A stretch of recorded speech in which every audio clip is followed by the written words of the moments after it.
રાજકોટની ગરમી એટલે વાત પૂરી, પરંતુ આવી કાળજાળ ગરમીમાં આ જીવરક્ષા ફાઉન્ડેશન ટ્રસ્ટ છેલ્લા 4 વર્ષ થયા આ કેકેવી ચોકે પાણી અને છાશની સેવા પૂરી પાડે છે. મારું નામ કેતન સંઘવી છે. છેલ્લા 4 વર્ષથી કેકેવી હોલ ખાતે આવા ઉનાળાની કાળજાળ ગરમીની અંદર જે પાણીનું પરબ, જે માણસને અહીંયા એવા બધા તડકાની અંદર પાણી તો શું કાંઈ નથી મળતું, ત્યારે જીવરક્ષા ફાઉન્ડેશન ટ્રસ્ટ દ્વારા સંચાલિત આ પાણીનું પરબ ચાલુ કરવામાં આવ્યું છે.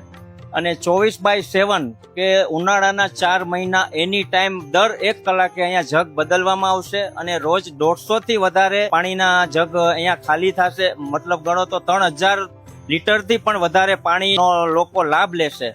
સાથે સાથે 26 તારીખે રામનવમીના દિવસે બપોરે 2:30 થી 3:30 ઉનાળાના 4 મહિના જીવરક્ષા ફાઉન્ડેશન ટ્રસ્ટ દ્વારા છાશ કેન્દ્રનું ઓપનિંગ કરવામાં આવશે, જેથી કરીને રાહતદર અને અહીંયાથી નીકળવાળા દરેક લોકોને જે છાશ એટલે હાશ, જે માણસને કહેવાય ને કે એક હાશકારો થઈ જાય, એના માટે ફૂલ ઠંડી છાશ ઉનાળાના 4 મહિના છાશ કેન્દ્ર પણ 26 તારીખે ચાલુ કરવામાં આવશે. દર વર્ષે આપણે માર્ચના એન્ડમાં કે માર્ચના વીકમાં આપણે ચાલુ કરીએ છીએ, જ્યાં સુધી વરસાદ ન આવે ત્યાં સુધી. ઉનાળાના 4 મહિના તો ફિક્સ છે, પણ જ્યાં સુધી વરસાદ ન આવે ત્યાં સુધી આ છાશ કેન્દ્ર અને પાણીનું પરબ ચાલુ રહેશે. વિચાર બસ કે ભાઈ આવા તડકા 47 ડિગ્રી તાપમાનની અંદર આપણે જોઈએ છીએ કે આપણે કઈ ગયા હોય તો આપણને પણ પાણી માટે કે ફાફા મારતા હોય, ત્યારે એમ થાય છે કે અને આ આપણે માત્ર અમારી ટીમ નિમિત્ત છે, આપણી કેપેસિટી નથી.